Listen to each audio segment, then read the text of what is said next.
त्याग कैसे होता है और त्याग करने से कल्याण कैसे होता है, इसके बारे में पूज्य स्वामी रामसुखदास जी कहते हैं। भगवान बिना हेतु स्नेह करने वाले अर्थात स्वाभाविक ही कृपा करने वाले हैं। वे भगवान विशेष कृपा करके जीव को अपना उद्धार करने के लिए मानव शरीर देते हैं। जीव अपना उद्धार कैसे करे?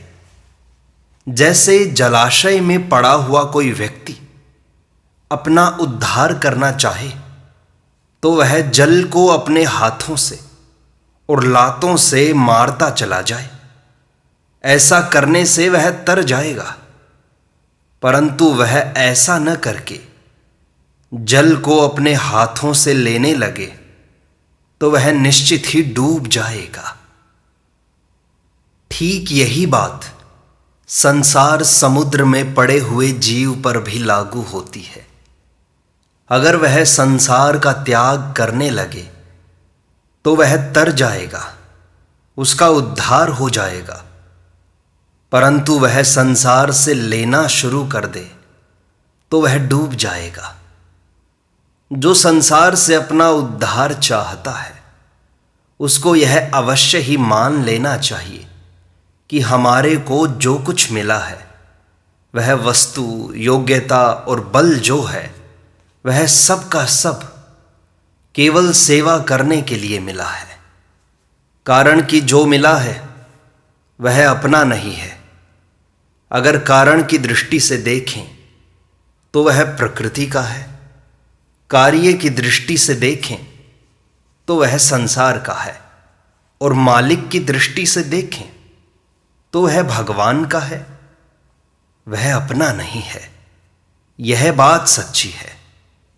जो मिला है वह अपना उद्धार करने के लिए मिला है। उद्धार तब होगा जब हम मिले हुए को अपना न माने, उससे सुख न लें। तात्पर्य है कि जो मिला है वह केवल त्याग करने के लिए अर्थात दूसरों की सेवा में लगाने के लिए ही मिला है, और ऐसा करने से ही हमारा कल्याण होगा। बाहर से वस्तु का त्याग करने से कल्याण नहीं होता। कल्याण तो भीतर के भाव से होता है, अर्थात भीतर से वस्तुओं का त्याग करने से, उनके साथ अपना संबंध न मानने से कल्याण होता है। जड़ वस्तुओं का संबंध ही पतन करता है और उनसे संबंध विच्छेद ही उद्धार करता है।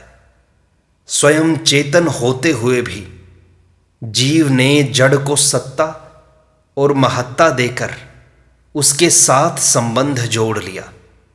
यही तो बंधन है।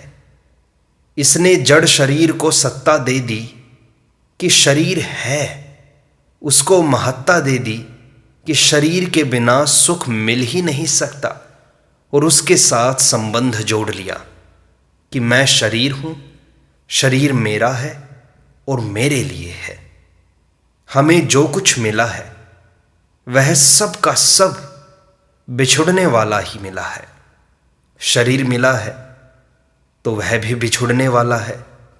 कुटुंब मिला है तो वह भी बिछुड़ने वाला मिला है। धन मिला है तो बिछुड़ने वाला मिला है। योग्यता मिली है तो वह भी हमसे बिछुड़ जाएगी। बल मिला है तो उसका साथ भी छूट जाएगा। बिछुड़ने वाली वस्तु का त्याग कर दें तो स्वतः कल्याण होता है। यह भगवान की बड़ी विलक्षण कृपा है। भगवान मिले हुए और बिछुड़ने वाले नहीं हैं, अपितु सदा से ही मिले हुए हैं। सदा मिले हुए ही रहते हैं, कभी हमसे बिछुड़ते नहीं। भगवान के सिवाय जो कुछ है वह सब का सब बिछुड़ने वाला है। भगवद गीता में भगवान कहते हैं, आ ब्रह्म भुवनाल लोकाः पुनरावर्तिनोर्जुना माम उपेत्य तु कौन्तेय पुनर्जन्म न विद्यते। हे अर्जुन, ब्रह्मलोक तक सभी लोग पुनरावर्ती वाले हैं, अर्थात जहां जाने पर पुनः लौटकर संसार में आना पड़ता है, परंतु हे कौन्तेय, मुझे प्राप्त होने पर पुनर्जन्म नहीं होता। मनुष्य शरीर केवल त्याग करने के लिए ही मिला है। त्याग करने से अपने घर का कुछ भी खर्च नहीं होगा और कल्याण मुफ्त में हो जाएगा। अतः मिली हुई वस्तु का हृदय से त्याग कर दें कि यह हमारी नहीं है और हमारे लिए भी नहीं है, तो कल्याण हो जाएगा। यह पक्का सिद्धांत है। त्याग से तत्काल शांति मिलती है। त्यागात् शांतिर अनंतरम। क्योंकि शरीर, योग्यता, बल, बुद्धि आदि जो कुछ मिला है, त्याग करने के लिए ही मिला है। त्याग नहीं करेंगे तो भी वे बिछुड़ेंगे ही। साथ में रहने वाली कोई भी चीज नहीं है। दान पुण्य करते हैं तो लोग समझते हैं कि रुपयों से कल्याण होता है। वास्तव में रुपयों से कल्याण नहीं होता, अपितु रुपयों में जो मोह है उसके त्याग से कल्याण होता है। अगर बाहर से रुपयों का त्याग करने से ही कल्याण होता तो धनी आदमी कल्याण कर लेते और गरीबों का कल्याण होता ही नहीं।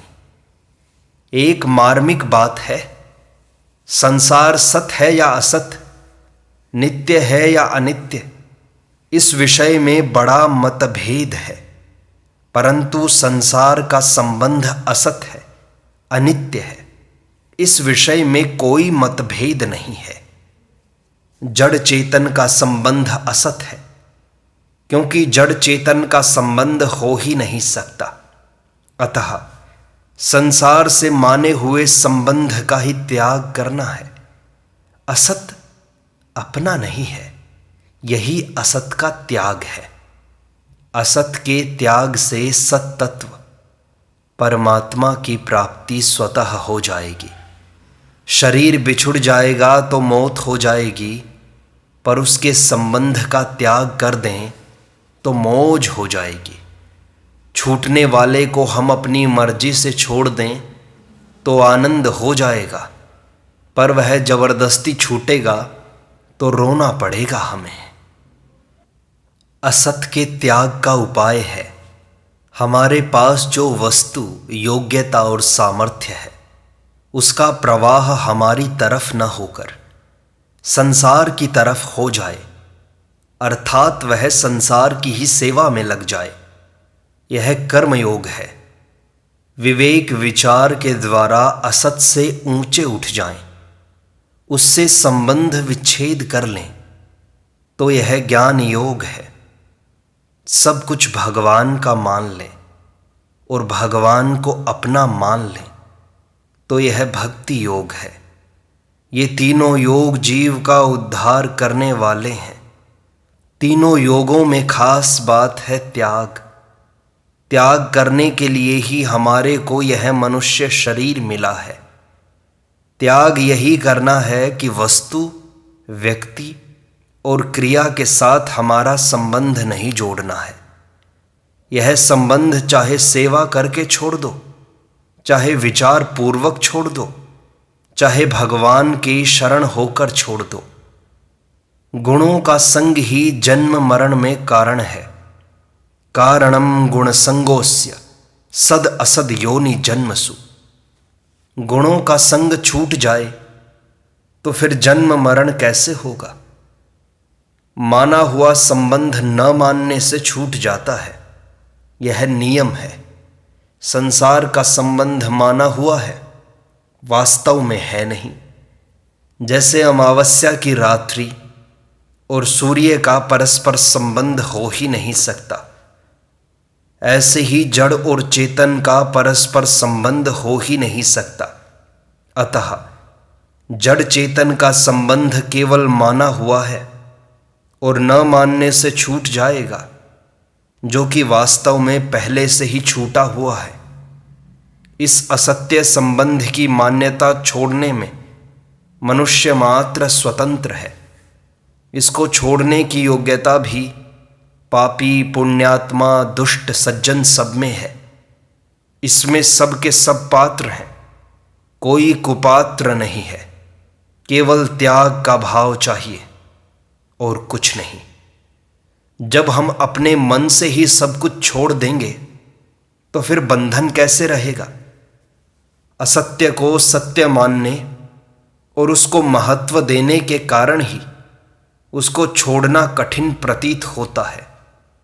मिट्टी के लोंदे को जहां फेंको वहीं चिपक जाता है। दीवार पर फेंको तो दीवार को पकड़ लेता है, परंतु रबर की गेंद को फेंको तो वह कहीं चिपकती नहीं। हमें रबर की गेंद बनना है, मिट्टी का लोंदा नहीं। चिपकना ही बंधन है और न चिपकना, निर्लेप रहना ही मुक्ति है। जो पकड़ा है, अपना मान रखा है, उसको छोड़ दें, अर्थात अपनापन हटा लें तो मुक्ति हो जाएगी। वास्तव में संसार छूटा हुआ ही है।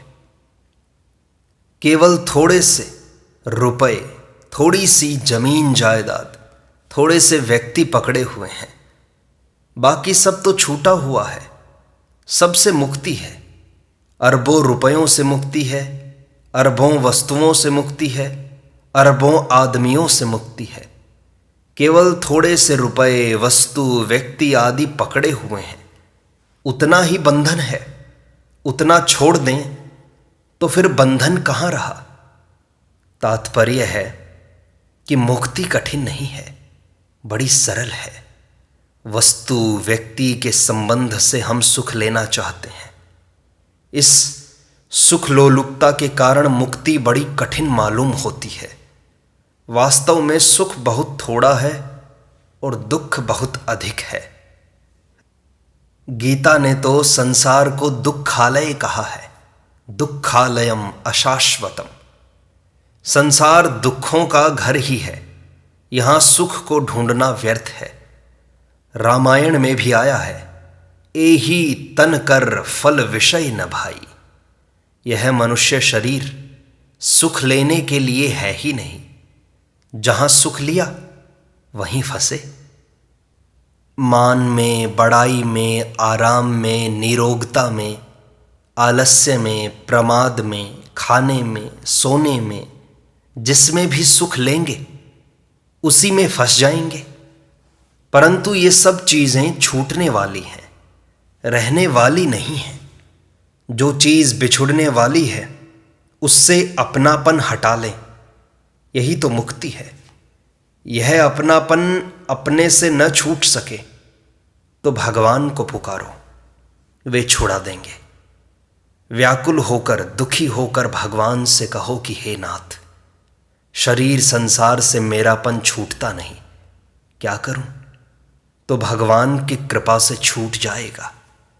संसार का कोई भी सुख रहता नहीं, यह सबका अनुभव है। इसका कारण यह है कि वह सुख हमारा है ही नहीं। अगर हमारा सुख होता तो वह सदा रहता। हमारा सुख तो निजानंद है, पर से होने वाला सुख परानंद है और स्व से होने वाला सुख निज आनंद है। पर वाला आनंद ठहरेगा नहीं और निज आनंद जाएगा नहीं। निज आनंद हमारा खुद का है, इसलिए एक बार अनुभव में आने पर फिर कभी हमारे से अलग नहीं होता। पर आनंद की आसक्ति के कारण ही निज आनंद का अनुभव नहीं होता। सांसारिक सुख की आसक्ति न छूटे तो निराश नहीं होना चाहिए, अपितु व्याकुल होकर भगवान को पुकारना चाहिए कि हे नाथ, हे प्रभु, यह मेरे से छूटती नहीं, क्या करूं? आप बचाओ तो बच सकता हूं। आप सबके प्रेरक हैं, आपकी प्रेरणा से छूट जाएगी। आपके लिए तो मामूली बात है, काम हमारे जमत है, रमत तिहारी ब्राम। आपका तो खेल है, पर हमारी आफत मिट जाएगी। एक मार्मिक बात है कि सांसारिक संबंध को छोड़ने की इच्छा करने से वह छूटता नहीं, अपितु और दृढ़ होता है। कारण कि हम छोड़ना चाहते हैं तो वास्तव में उसको सत्ता देते हैं, अर्थात उसकी सत्ता मानते हैं, तभी छोड़ने की इच्छा करते हैं। इसलिए उससे तटस्थ हो जाएं, चुप हो जाएं, अर्थात एक परमात्मा ही है ऐसा निश्चय करके कुछ भी चिंतन न करें तो वह स्वतः छूट जाएगा, क्योंकि दूसरी सत्ता है ही नहीं। सत्ता तो एक ही है। हम तटस्थ नहीं होते, यही तो बाधा है। हम संसार का विरोध करते हैं, तभी वह हमसे छूटता नहीं। वास्तव में तो वह निरंतर ही छूट रहा है। केवल हमारे तटस्थ उदासीन होने की आवश्यकता है। अगर हम केवल दुखी व्याकुल हो जाएं, तो भी वह छूट जाएगा, चाहे परमात्मा को माने या न माने। जो योग मार्ग में अथवा ज्ञान मार्ग में चल रहे हैं, उनके लिए तटस्थ होना बढ़िया है। जो भक्ति मार्ग में चल रहे हैं, उनको भगवान के सिवाय दूसरी सत्ता असह्य हो जाए। सांसारिक संबंध स्वतः छूट रहा है, पर हम नया नया पकड़ते रहते हैं।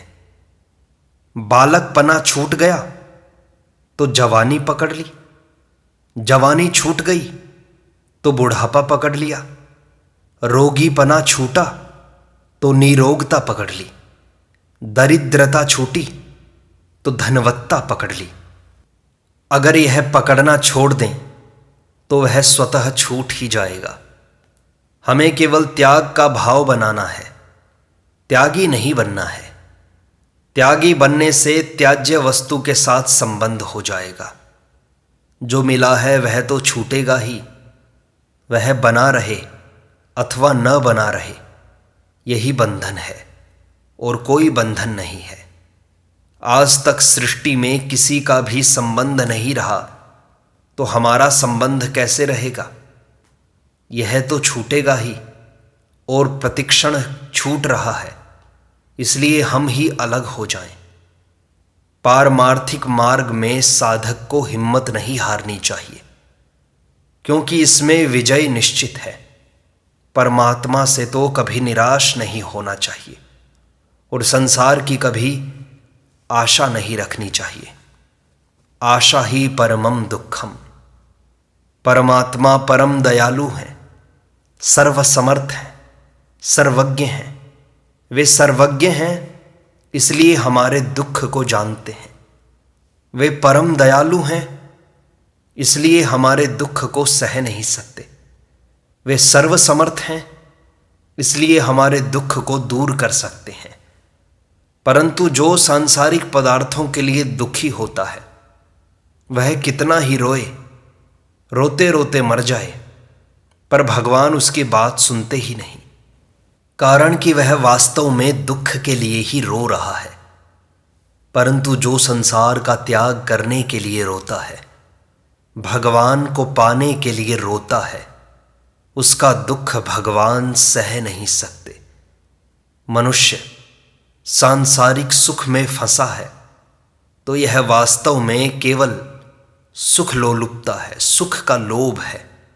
सुख मिलता नहीं है, सुख की मामूली झलक मिलती है, उसी में वह फंसा रहता है। जैसे गधे को सुबह थोड़ा सा मोठ नमक मिलाकर देते हैं, उसको खाने से दांत कड़कड़ कड़कड़ बोलते हैं तो वह राजी हो जाता है। फिर उससे दिन भर पत्थर ढोने का काम लेते हैं, रात होने पर उसको छोड़ देते हैं। रात में वह गलियों में घूमता रहता है और सुबह होने पर मोठ चना खाने के लिए स्वतः चला आता है। इस प्रकार थोड़े से सुख के लिए गधा पूरे दिन पत्थर ढोता है। अगर वह सुख छोड़ दे तो फिर पत्थर क्यों ढोना पड़े? इसलिए जब तक हम थोड़े से सुख के लिए नया नया संबंध जोड़ते रहेंगे, तब तक दुख छूटेगा नहीं। जहर के लड्डू हम नहीं छोड़ेंगे, तो जहर हमें नहीं छोड़ेगा।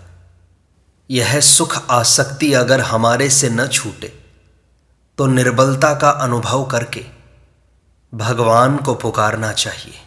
सुनेरी मैंने निर्बल के बलराम। जब तक भगवान सुख आसक्ति न छुड़ाएं तब तक पीछे पड़े रहो।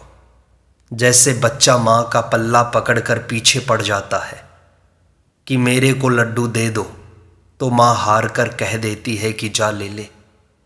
ऐसे ही दुखी होकर भगवान के पीछे पड़ जाओ तो वे सुख आसक्ति छुड़ा देंगे और हम मुक्त हो जाएंगे। इस प्रकार सत्संग का यह भाग संपूर्णता को प्राप्त होता है। शेष अगले अंक में।